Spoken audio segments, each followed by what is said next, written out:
Hello students, आज हम unit 3B C S stresses in beam का लेक्चर सीरीज का पहला प्रॉब्लम डिस्कस करेंगे. Problem is in this way. The problem is on symmetrical I section. A beam of symmetrical I section of size 200 mm by 400 mm in size. I section का size है, width है 200 और depth है 400. The thickness of flange is 20 mm. Thickness of both the flanges, top and bottom flanges 20 mm. And the web vertical portion, this is the web portion. Thickness of web is 15 mm. The beam is carrying maximum shear force. The beam is carrying maximum shear force of 80 kilonewton. Shear force दिया हमें problem में 80 kilonewton का. Find the shear stress value at the neutral axis. This is the neutral axis. This neutral axis position is not shown in the figure.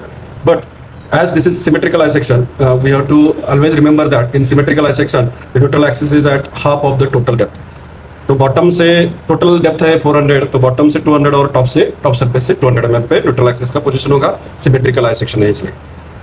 तो हमें shear stress values find out करना है neutral axis पे. फिर A is the top surface, B is the section in the flange, top flange, C section is that the junction of flange and web.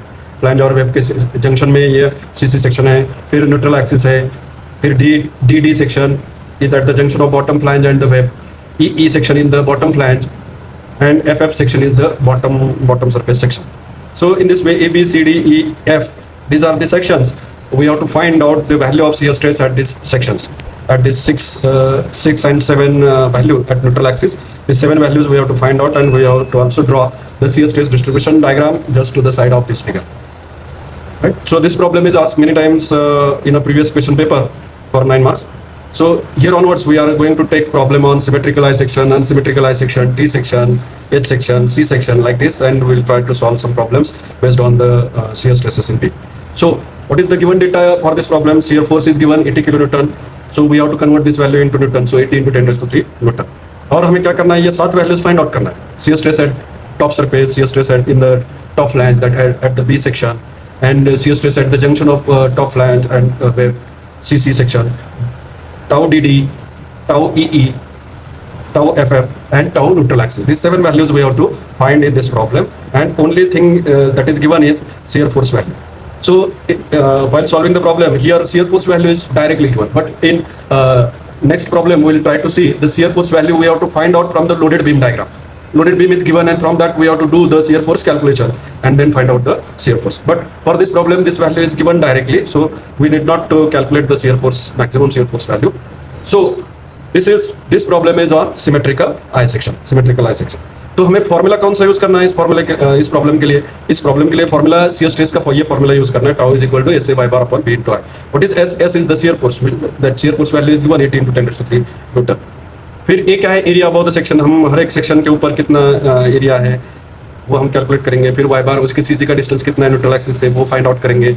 B क्या है? उस section पे width कितना है. आई क्या है? Moment of inertia of the cross section. तो हमें यहाँ पे बाकी सब दिया है, ये फिगर दिया है, इसलिए बाकी सब ए वाई बार बी ये हमें पता है. तो हमें क्या करना है? ये I, total moment of inertia of this symmetrical I section about the neutral axis, ये पहले फाइंड आउट करना है. तभी जाके हम shear stress at various section हम कैलकुलेट कर पाएंगे. तो very first step while solving this problem is calculate I x और total moment of inertia of this cross section. Calculate total moment of inertia of the cross section. तो ये symmetrical I section है, तो symmetrical I section के लिए हम moment of inertia कैसे calculate करेंगे? Moment of inertia of the total solid plate. ये पूरा सॉलिड रेक्टेंगुलर प्लेट है, सॉलिड प्लेट है ऐसा कंसीडर करेंगे, और उसका मोमेंट ऑफ इनर्शिया लेंगे about neutral axis. About neutral axis उसका मोमेंट ऑफ इनर्शिया लेंगे. तो सॉलिड प्लेट है ऐसा कंसीडर करेंगे, सॉलिड प्लेट, और उसका रेक्टेंगुलर प्लेट है और उसका मोमेंट ऑफ इनर्शिया होगा capital BD cube by 12. Capital BD cube by 12 ऐसा कंसीडर करेंगे. उसमें से जो जितना स्लॉट का पार्ट है वो माइनस करेंगे. स्लॉट का पार्ट जो है वो माइनस करेंगे. स्लॉट का भी moment of inertia BD cube by 12 है, small BD cube by 12. Minus क्यों किया? क्योंकि वो स्लॉट है, तो रिमूव किया है उतना पोर्शन. यहाँ पे देखेंगे हम सॉलिड प्लेट का डायमेंशन क्या है?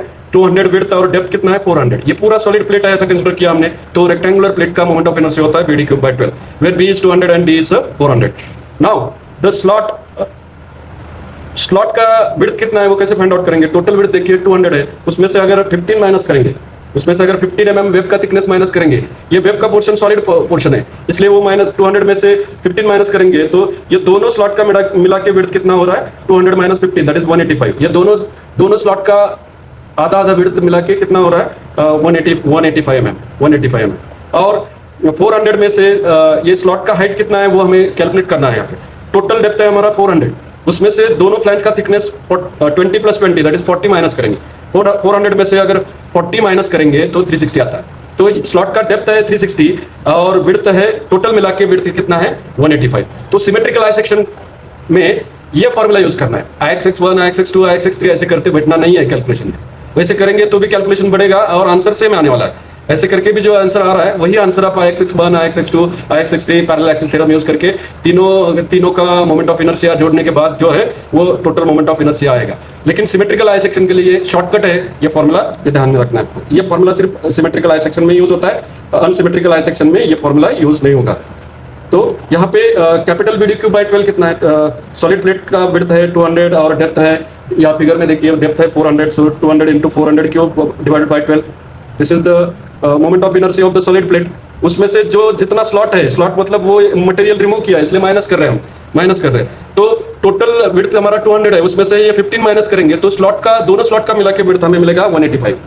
दोनों स्लॉट का मिला के विड्थ हमें मिल गया तो 185 इंटू डेप्थ कितना है? डेप्थ है टोटल डेप्थ है 400, उसमें से दोनों फ्लैंज का थिकनेस है 20 तो इतना माइनस करना है 400 में से। तो ये स्लॉट का जो डेप्थ है वो हमें आएगा 360। सो 185 × 360 क्यूब बाय 12। ये अच्छे से समझना है। यहाँ अगर मोमेंट ऑफ इनर्शिया गलत होगा तो पूरे मार्क चले जाएंगे इस प्रॉब्लम के। अगर मोमेंट ऑफ इनर्शिया गलत होगा तो शियर स्ट्रेस वैल्यूज भी गलत हो गए। सभी आंसर गलत होने के बाद मार्क्स कितने देंगे, कितने मिलेंगे हमें, तो उसका कुछ बोल नहीं सकते, right? So after calculation we get this total moment of inertia of this symmetrical I section about the neutral axis.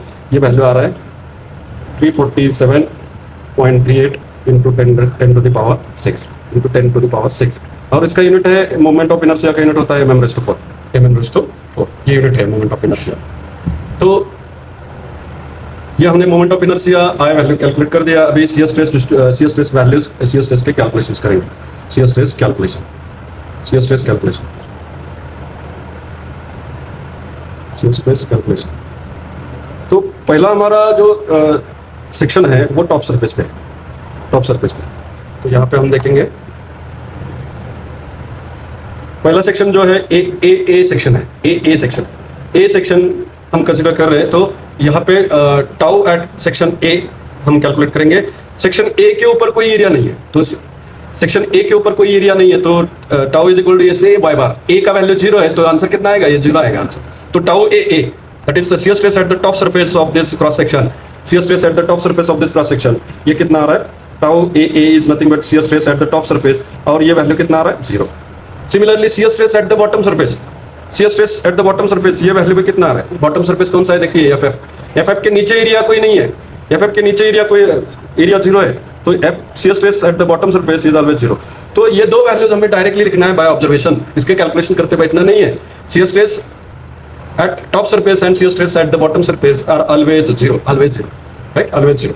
Keep in mind this thing, right? So next is calculate the shear stress at the flange section. Flange में B section कहाँ पे? Flange में है, flange में। B section पे width कितना है? Flange का 200 mm है, तो ये वैल्यू हमें लेना है। और B सेक्शन के ऊपर एरिया कितना है? देखिए B सेक्शन के ऊपर का एरिया कितना है? 200/20, 200/20। तो यहाँ पे कैलकुलेट करते वक्त shear stress at section B calculate करते वक्त एरिया लेना है 200 × 20 और न्यूट्रल एक्सिस से उसका डिस्टेंस ये है। ये जो एरिया है बी सेक्शन के ऊपर का जो रेक्टेंगुलर एरिया है उसका CG कहाँ पे रहेगा? 20 थिकनेस है तो 10 पे रहेगा, टॉप से 10 और यहाँ से बी सेक्शन से 10 mm। तो न्यूट्रल एक्सिस से टॉप सरफेस का डिस्टेंस कितना है? टोटल डेप्थ है 400 तो उसका आधा हो गया 200, उसका आधा हो गया 200। यहाँ पे लिखेंगे हम, ये 200 है, ये 200 mm है डिस्टेंस, आधा डिस्टेंस, राइट? सिमिलरली ये भी 200 mm, 200। तो ये पार्ट 1 का CG कहाँ पे रहेगा? ये 20 के मिड में रहेगा, मिड में 20 थिकनेस है ना, यहाँ पे उसका CG रहेगा। तो 200 में से अगर 10 माइनस करेंगे तो y बार का वैल्यू आता है 190। तो ये वैल्यूज यहाँ पे पुटअप करके हमें शियर स्ट्रेस कैलकुलेट करना है। शियर स्ट्रेस का फॉर्मूला क्या है? शियर स्ट्रेस का फॉर्मूला है SA y/b × I। ये फॉर्मूला यूज करना है यहाँ पे, ये फॉर्मूला यूज करना है। तो हम यहाँ पे shear stress at the section BB, tau BB is nothing but the shear stress at the section BB in the flange. ये फ्लैंज में सेक्शन, तो उसका शियर स्ट्रेस हम इस फॉर्मूले से कैलकुलेट करेंगे। यस का वैल्यू कितना है? 80 × 10⁻³ that is shear force 80 × 10⁻³ into A is the area about the section BB। यहाँ फिगर में देखिए बी सेक्शन के ऊपर एरिया कितना है 200/20 है, तो ये एरिया ए यहाँ पे लेना है 200 इंटू 20, 200 इंटू 20 ये एरिया लिया हमने, मल्टीप्लाई बाय वाई बार है, वाई बार मतलब क्या है, y bar is nothing but distance of the C G of the area above section B B from the neutral axis. Neutral axis से ये बी के ऊपर का जो रेक्टेंगुलर एरिया है उसके सीजी का डिस्टेंस, उसके सीजी का डिस्टेंस, सीजी यहाँ पे रहेगा मिड में 20 के मिड में रहेगा सीजी, राइट। तो न्यूट्रल एक्सिस से टॉप सरफेस 200 है, 200 में से ये 10 mm माइनस करेंगे तो ये सीजी का डिस्टेंस मिलेगा 190, 200 माइनस 10 इज 190। तो यहाँ पे वाई बार लेना है, shear stress at section B calculate करते वक्त वाई बार लेना है हमें 190 mm। Try to understand this calculations, right. तो ये न्यूमरेटर हो गया। अभी डिनोमिनेटर में क्या है, बी इंटू आई, बी क्या है, width at the section B. Section B पे फ्लैंज विड्थ कितना है, देखिए फिगर में देखिए 200 mm है, सेक्शन बी पे विड्थ है 200 mm, तो यहाँ पे बी का वैल्यू हम लेंगे 200। कैलकुलेशन आसान है, just think wisely and try to solve this. So I moment of inertia हमने कैलकुलेट कर लिया था 347.38 into 10 to the power 6, right. So after doing this calculation we get the value of shear stress at a section B in the flange. ये section कहाँ पे, flange में है, तो ये वैल्यू कितना आएगा 0.87 मेगापास्कल और न्यूटन पर एमएम स्क्वायर, 0.87 मेगापास्कल और न्यूटन पर mm square. This is the shear stress value at the section B that is in the flange. B section कहाँ पे है, ये हमें समझने के लिए यहाँ पे साइड में लिखेंगे फ्लैंज, शॉर्ट में लिखेंगे फ्लैंज, पूरा फ्लैंज में है, राइट, फ्लैंज में सेक्शन है, राइट। और उसका वैल्यू इतना है, हमने देखा shear stress is inversely proportional to width, width अगर ज्यादा है तो शियर स्ट्रेस का वैल्यू कम आता है, तो यहाँ पे देखिए 0.87 मेगापास्कल वैल्यू कम आया। अभी दूसरा सेक्शन हमें लेना है, वो सेक्शन है सीसी सेक्शन। यहाँ पे सी सेक्शन देखिए, ये सेक्शन कहाँ पे है, ये फ्लैंज और वेब के जंक्शन में है, जंक्शन दो पार्ट जहाँ कनेक्ट होते हैं उसको जंक्शन बोलते हैं। तो CC section is eight the junction of the flange and web, CC section is eight the junction of the flange and web.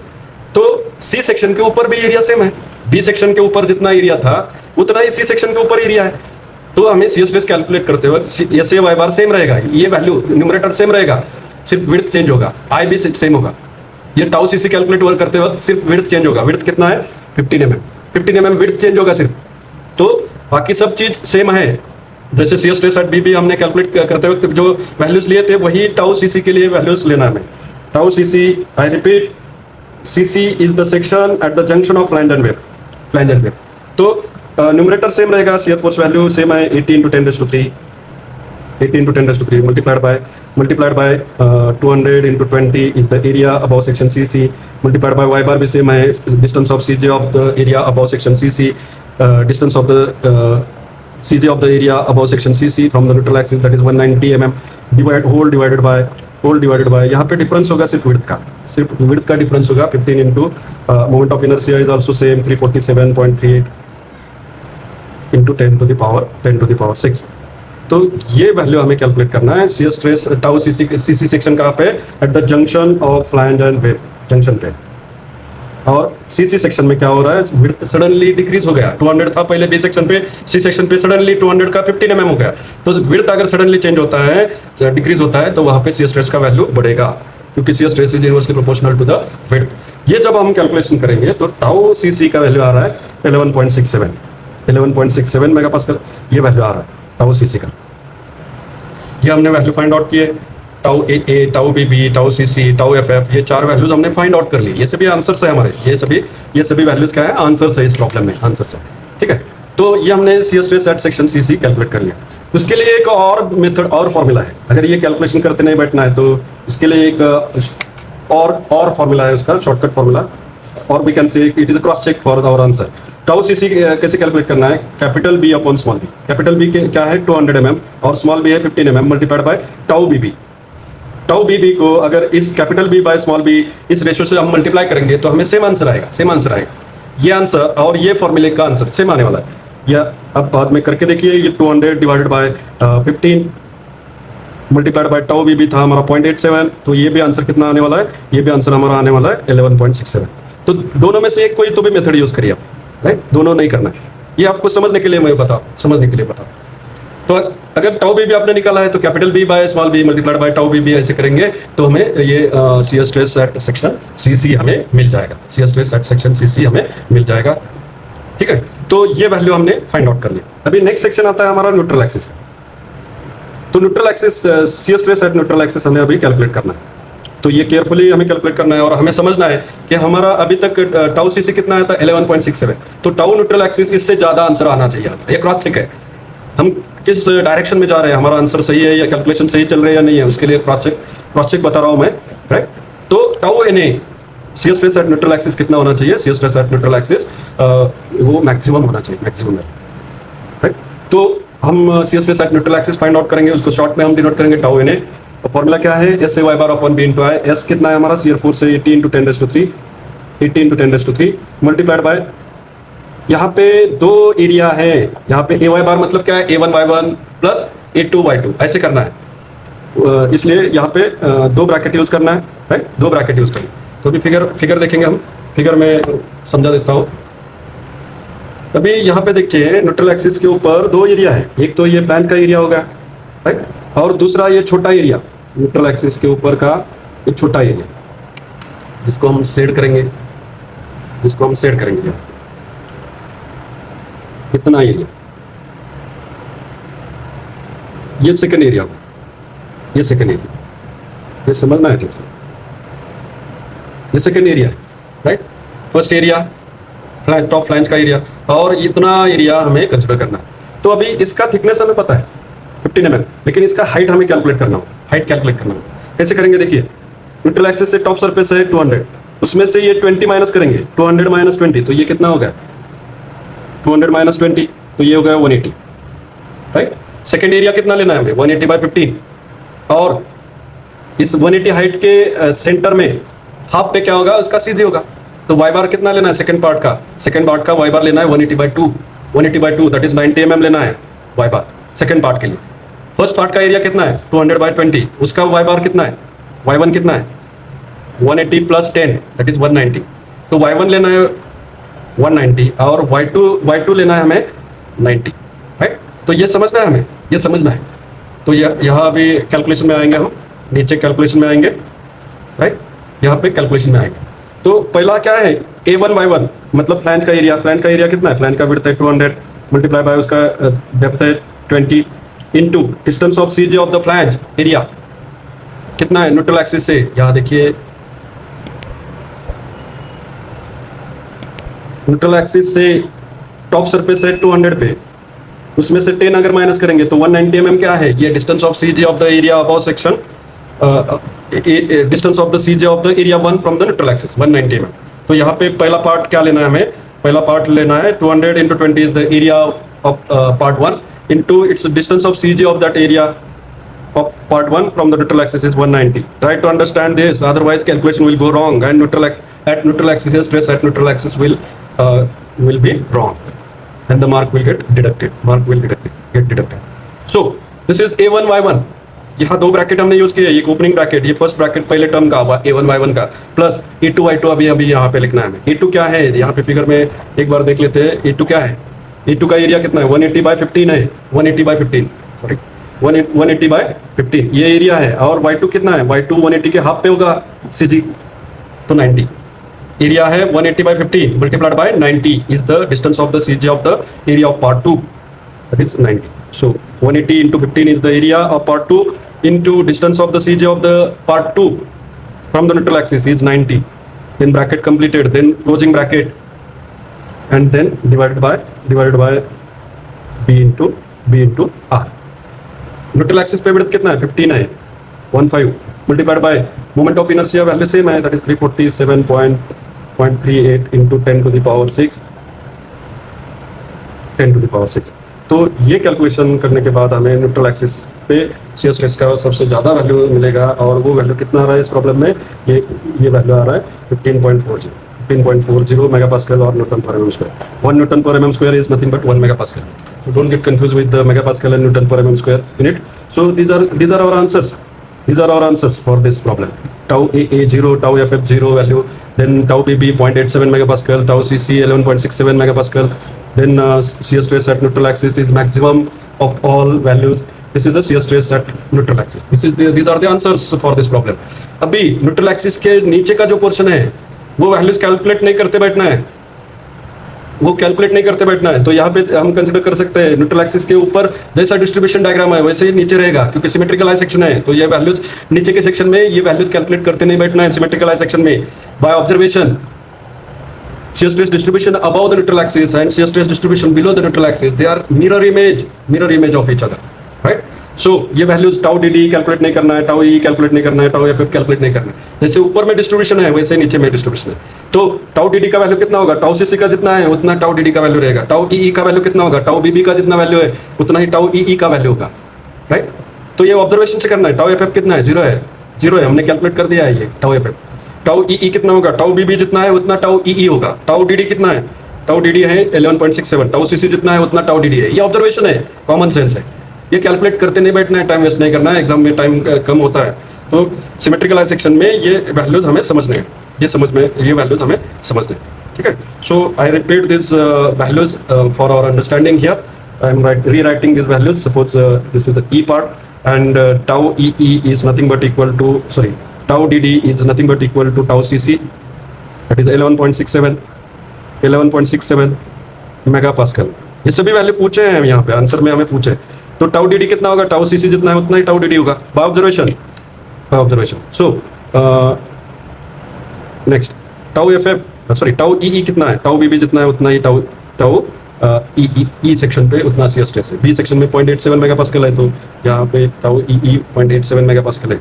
ये कैलकुलेशन फिर से करते नहीं बैठना है। Try to understand my point very clearly, otherwise your time will go waste in this calculations. It is not expected to do the calculations of the sections below the neutral axis because it is symmetrical eye section।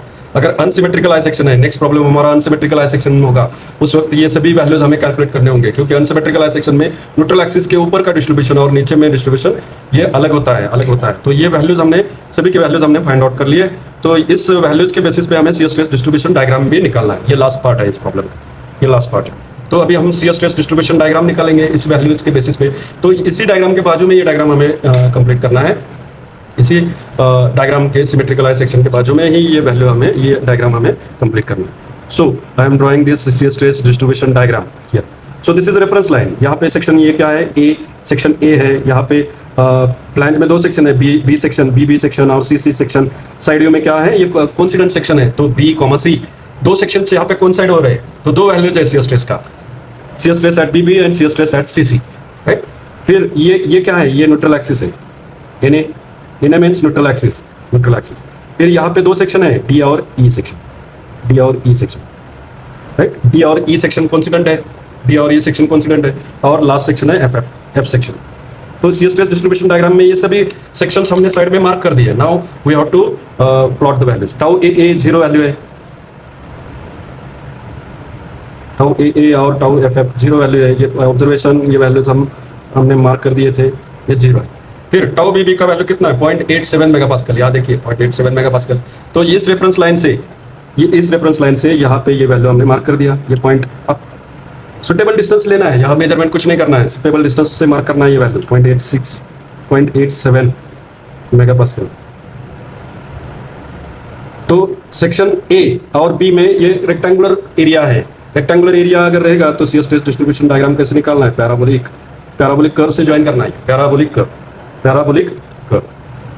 तो shear stress at BB was 0.87 megapascal. CC में क्या हो गया, बीबी पे width था 200, तो ये value कम आया शियर स्ट्रेस का। लेकिन सीसी सेक्शन में क्या हो गया, विड्थ सडनली डिक्रीज हो गया, 200 से 15 हो गया। विड्थ अगर डिक्रीज होगा तो शियर स्ट्रेस क्या होगा, इंक्रीज होगा। यहाँ पे इस सेक्शन में शियर स्ट्रेस कितना है, टाउ सीसी देखिए वैल्यू कितना है, टाउ सीसी का 11.67 है। तो यहाँ पे डायग्राम में ये हमें मार्क करना है, बी और सी सेक्शन कोइंसिडेंट है, तो यहाँ पे इसी जगह पे ये वैल्यू हमें मार्क करना है 11.67। ये रेफरेंस से ये कन्वीनियंट डिस्टेंस पे मार्क करना है 11.67 मेगापास्कल। ये स्ट्रेस वैल्यू 0.87 मेगापास्कल से ज़्यादा है, तो ये ज़्यादा डिस्टेंस से मार्क करना है हमें। कहाँ से मेजर करना है, यहाँ से मेजर करना है डिस्टेंस 11.67 मेगापास्कल। तो ये बी सेक्शन पे दो वैल्यूज, बी और सी सेक्शन में क्या हो गया, बी सेक्शन में 0.87 मेगापास्कल शियर स्ट्रेस था। यहाँ विड्थ डिक्रीज होने की वजह से क्या हो गया, शियर स्ट्रेस सडनली इंक्रीज हो गया। और कितना इंक्रीज हो गया, 11.67 मेगापास्कल इतना इंक्रीज हो गया। अभी नेक्स्ट वैल्यू हमारा क्या है, shear stress at neutral axis. Shear stress at neutral axis हमने देखा वो कितना है, 15.40। तो ये सबसे ज्यादा वैल्यू है, तो ये पॉइंट हमने मार्क कर दिया। यहाँ से मेजर करना है 11.67 से, ये पॉइंट ज्यादा डिस्टेंस पे ये पॉइंट हमें मार्क करना है। कहाँ पे, न्यूट्रल एक्सिस पे। तो ये वैल्यू है हमारा 15.40, यहाँ देखिए 15.40 मेगापास्कल, ये C S stress at neutral axis है। तो ये वैल्यू हमें यहाँ पे मार्क करना है, सी एस स्ट्रेस का ये वैल्यू यहाँ पे मार्क करना है 15.40 मेगापास्कल, 15.40 मेगापास्कल, ये सी एस स्ट्रेस का वैल्यू है। और न्यूट्रल एक्सिस और बी सेक्शन में एक रेक्टेंगुलर पोर्शन है, यहाँ देखिए बी सेक्शन और न्यूट्रल एक्सिस में ये इतना रेक्टेंगुलर पार्ट है, तो यहाँ पे सी स्ट्रेस डिस्ट्रीब्यूशन डायग्राम कैसे रहेगा, पैराबोलिक। ये पैराबोलिक कर्व से ज्वाइन करना है, ये कर्व है पैराबोलिक कर्व। पैराबोलिक कर्व समझते हैं ना, parabolic curve, throw up a ball from boundary to the wicket keeper, वो पाथ कैसे होता है, पैराबोलिक पाथ होता है, right, parabolic path. So parabolic curve. फिर यहाँ पे सेक्शन डी पे जो सी स्ट्रेस का वैल्यू होगा वो सेम होगा, सी सेक्शन पे जितना है उतना डी सेक्शन में वैल्यू होगा 11.67 मेगापास्कल, ये वैल्यू होगा। और यहाँ पे ये डायग्राम भी पैराबोलिक कर्व से ज्वाइन करना, पैराबोलिक कर्व। फिर यहाँ पे ये वैल्यू टाउ ई पे वैल्यू कितना होता है, 0.87 मेगापास्कल, ये 0.87 मेगापास्कल है, 0.87 मेगापास्कल। तो यहाँ पे सी स्ट्रेस डायग्राम, डिस्ट्रीब्यूशन डायग्राम ऊपर और नीचे क्या है, सिमेट्रिकल है, सेम है, सेम है। डिस्ट्रीब्यूशन जैसे ऊपर में हो रहा है वैसे ही नीचे हो रहा है, right, because this is a symmetrical I section, symmetrical I section. तो ऐसे करके हमें यहाँ पे क्या करना है, ऐसे करके हमें ये सी स्ट्रेस डिस्ट्रीब्यूशन डायग्राम यहाँ पे कंप्लीट करना है। तो यहाँ पे ये सी स्ट्रेस वैल्यूज के आरोज दिखाने हैं हमें, सी स्ट्रेस डिस्ट्रीब्यूशन डायग्राम के आरोज दिखाने हैं।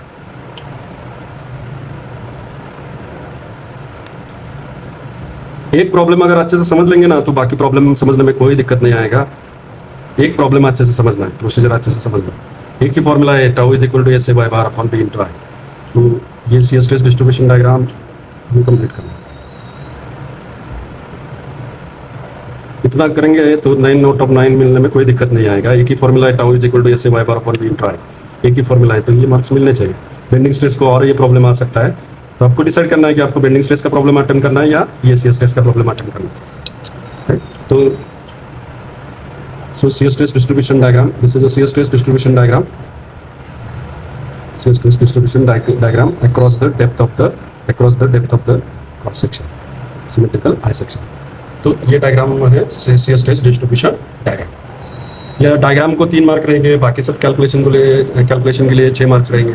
लेकिन यहाँ पे केयरफुल रहना है, अगर मोमेंट ऑफ इनर्शिया आपका गलत होगा ना तो गए काम से, प्रॉब्लम गलत होगा, राइट।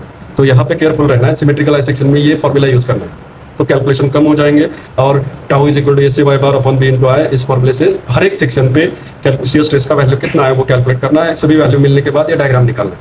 यहाँ पे इस डायग्राम में देखेंगे आप, सिमेट्रिकल आई सेक्शन है, इसलिए न्यूट्रल एक्सिस के ऊपर के पोर्शन में जैसा डिस्ट्रीब्यूशन है वैसा ही नीचे है, तो सिमेट्रिकल आई सेक्शन में ऐसे होता है। अनसिमेट्रिकल में क्या होगा, अनसिमेट्रिकल में ऊपर का डिस्ट्रीब्यूशन और नीचे का डिस्ट्रीब्यूशन अलग होगा। तो अगला प्रॉब्लम हम अनसिमेट्रिकल आई सेक्शन का लेने वाले हैं। तो इतना आज के लिए, see you in the next lecture for unsymmetrical problem on unsymmetrical I section. So thank you very much.